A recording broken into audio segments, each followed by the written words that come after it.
21 юли 26. Автомобилите, които пристигнаха днес в град Бургас, директен внос от Южна Корея. Нека да ги разгледаме. Kia K5 бензин, 24-та година, изпълнение Nobles.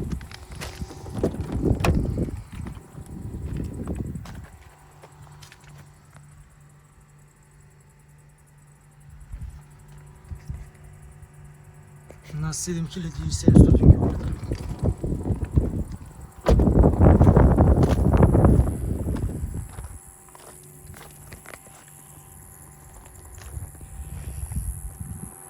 Kia K5 само на газ, 21 година.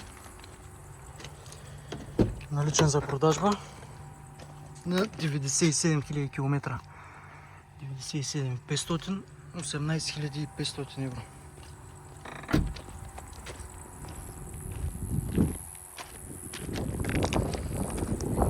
Volkswagen Arteon 2019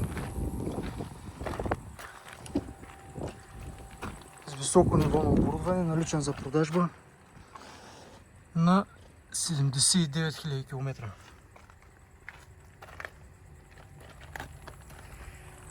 $23 000. Двойка дизел, 190 конски сили.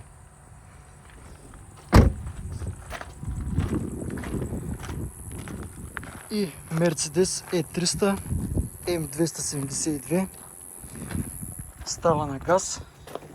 Автомобилът е на клиент на 79 000 км.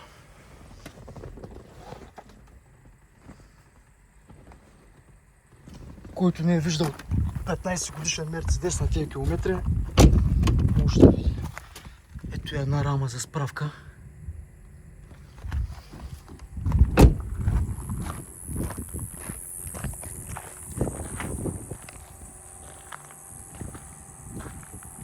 Ако желаете да поръчате автомобил от Южна Корея, се свържете с нас.